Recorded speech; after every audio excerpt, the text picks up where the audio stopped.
What's happening, ladies and gentlemen? Thanks for coming over to the DFS 5-Pack. Bellman and Kostrowski here. We are ready to talk through NBA DFS for the 8th of September. Obviously, we got football. We got a showdown coming up on Thursday. We got NFL main slate. We got baseball. We got basketball. It is all coming right now. And after months of no sports, we are all busy. We were joking about how busy we are. But just you guys as players right now, like, how do you watch these videos for all three sports? It's so funny, man. You brought up the showdown slate. I had like a couple free tickets in my Draftkings account, like forever. And I was like, kept, sporadically trying to look for where I could use the tickets. It says look in the lobby. I could never find where I was supposed to use these tickets for. Finally, it clicked on me last night, and I had a couple free tickets to a showdown contest for NFL this Thursday. We will drop that information soon. In the meantime, guys, get your money in over at overlaydfs.com. They got NFL, MLB, NBA all up at your disposal. We did a first look on NFL last week. We will do a final thoughts video for Overlay NFL later on this week. We will cover NBA today for those of you guys who've been asking for it. Sorry, occasionally we have to have lives on holiday weekends and stuff like that, so we weren't around to get together for videos this week, but we'll go back over Overlay in a little bit here for you guys who like to do the NBA. The jackpots continue to be on the rise. You got the Slump Buster Challenge, the MLB jackpots up to darn near $7,500. A lot to like. Go try to win yourself some money. Let's get it. All right, moving into DK today. So we've had this slate a couple times now, as this is game 3 of Rockets versus Lakers tonight. There's a lot to be determined on this slate still. So Giannis is questionable. You seem to think he'll be out. I don't really have an opinion, which I know you guys is probably kind of rare. So we're all just wait and watch. The nice thing is at least it's the early game, right?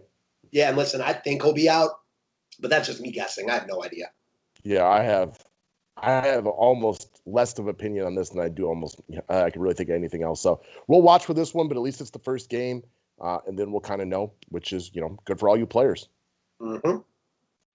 NFL only package is $80 right now. I'm going to bump it up to $99 in the next couple of days. If you want to get that 20% savings, go grab it. Day passes are up. Subscribe to the station if you are new to it. Thumbs up is appreciated. All the memberships are done through the website, and the link is below.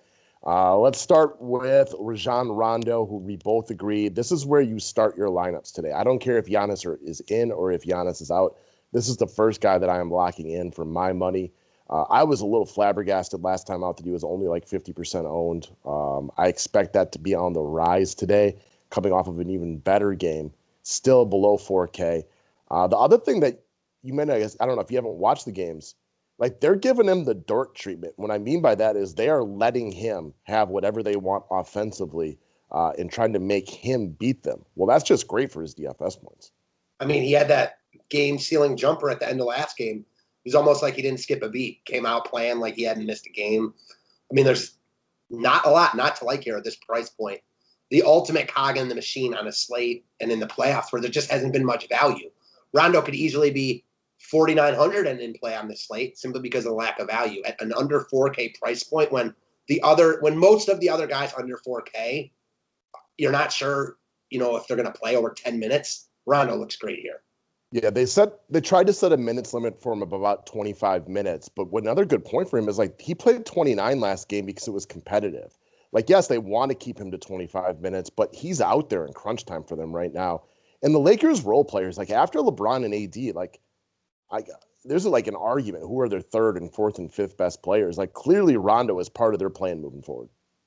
I could kind of tell where you're going there. I think you could make a legit case that Rondo is their third best player. You could, and I'll get the arguments for Kuzma and Green plays good defense and stuff like that. But like none of these guys jump off the screen when you watch them. Kuzma's so hit or miss. Markieff Morris hit 4 threes last game, which will never happen ever again. I think Rondo, he's as close to the big 3 member right now as they're going to have on this team. I agree. All right, next up. So talking about the Milwaukee Bucks, again, we've touched on it. We have no idea if Giannis plays or not. So we'll all wait up with bated breath for that information. My best guess is you're not going to get it until a half hour before the game. So good luck to everybody today. Well, one of the guys, go ahead. I was going to say also the part of that too is they want to keep Miami on a string. So they're not going to release the info just for our sake. Yeah, I fully expect us all to have to wait for about a half hour before tip-off. Mm-hmm. So one guy I am looking at is Dante DiVincenzo. So he was kind of a letdown in game 1 with Bledsoe out. He barely saw the court. Was a little bit of a shocker to most of the DFS world that he didn't play more. But he really appears to have gained the confidence of Coach Bud so far. If Giannis is out, I definitely play him. If Giannis is in, I think he's still in play because clearly Milwaukee hasn't had the right answers to beat Miami, seeing that they were down 3-0. One of the things I like about him for more minutes is he had the highest plus minus on Milwaukee last game. So while he was on the court, the Bucks had the best success. So I think he's an excellent defender. He's another guy that can create his own shot, get shots for others. So I expect him to play solid minutes today. Yeah, again, it's really hard for us to speak on the Milwaukee guys because we don't know if Giannis is going to be in or out. That being said, I love all the points here. DiVincenzo is a guy that we've been high on. I like him a lot throughout the season. Kind of a surprise that he wasn't getting more run. I think he's a big piece of the Bucks, so I love that they're giving him more run. Not that it matters what I think, but I think he's one of the better offensive players they got. He can create his own shot. And again, we just spoke about the value. At 3,500, he looks really good here. Yeah, if Giannis is out, I probably play him everywhere. If Giannis is in, then I think he becomes more of a GPP play. Agreed. All right, next up. So let's talk about the man, the myth, the legend guy that I think we've brought up a lot. I've tried to skip him a couple times on the show just because I feel like we talk about him too often, but he keeps being too low owned, in my opinion, and that's PJ Tucker, the Houston Rockets. Look, they need his size. Not that he's like a big dude, but they don't have anybody that matches up that well with AD, so they're kind of taking turns on him. And a guy like Tucker, who was one of their bigger players, he's out there for good minutes. I like his intangibles more than anything, which is one of the reasons he keeps on the court. And if he doesn't hit his threes, he'll show you limited downside just because, the pure minutes he's out there to get steals and rebounds. But if he hits his threes, he shows upside. So this gets you cap space for the guys like AD and Bron if you want them on your size or on your side. Yeah, so Tucker's a guy that we talked about like constantly, day in and day out.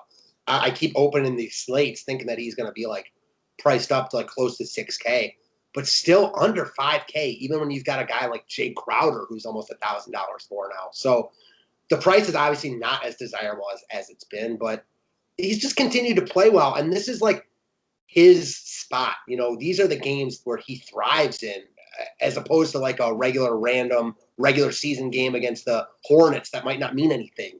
This is why, he's a big part of this team, not because of, the numbers he puts up during the regular season, but the stability that he provides during the playoffs. Yeah, he has elite intangibles, which you like in playoffs, basketball. He is not a guy that, this guy didn't get here because of his talent, right? Like he got here because he works hard.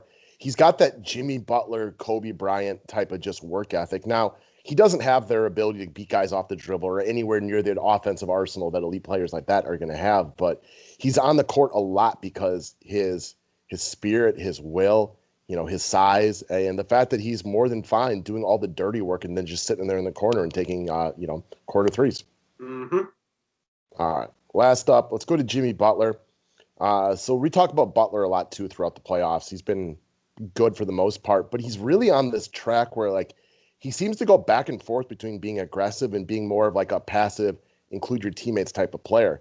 He was very hard on himself and the Heat for not taking the Bucks seriously after the Giannis injury. So I expect him to be very assertive today. And when he's assertive, he tends to show GPP upside. Yeah, agreed. And the other part of this, which we didn't even touch on too much, I think Jimmy Butler could get left off the radar a little bit here. So regardless of Giannis, he's the same price as Westbrook. So that in itself will eat into a little bit of his ownership. And then with the whole Giannis situation, like if Giannis is out, all those other Bucks guys, specifically Middleton, who's basically the same price, become priorities. And I really think you could see Butler like falling under-owned here. He was under 20% on the last slate. Wouldn't be surprised if he's something like that again here. And I'm not playing him because of the ownership, because it's still 20% owned. You're not getting these guys at 5% owned on a 2-game slate. On the flip side of that, though, that is low ownership on a 2-game slate, and I'll take that all day. Well, I mean, yes, you'll never get anybody super low owned. And if you play somebody and they're 2%, they're 2% and it's a bad play. If you get lucky with it, and we all probably have before, so be it. But if you play a guy and they're 2% owned on a 2-game slate, it's probably a dumb play. Agreed, 100%. So, but if you can get guys that go off at 20% and go off, the standards in the playoffs is lower. Like I brought up Michael Porter Jr. as like a lower owned guy yesterday. I never checked his ownership to see how he did, but like on a slate like yesterday where so many plays were bad, if you can get a guy that gives you 10 points above cash value, it can be massive in a 2-game slate. Agreed. And I like this call a lot. I think that regardless of Giannis, because if Giannis is in, then I think you got people flood to the LeBron ADs of the last game. I think that Butler, regardless, goes under-owned, and I love that. Yeah, and again, I mean, if that's 20%, that's still a lot better than, like, I have to assume Rondo today who was like 50% owned last time. Could it be closer to 75, 80, 85? Like, that's great when he goes off, but everybody has him. If you can at least get a bump on 4/5 of the field, that's nice in a 2-game slate. Exactly. Agreed 100% again. So, all right, guys, thank you very much. Have a great day. Click the thumbs up button, and we'll see you for baseball and some football. Thanks, guys.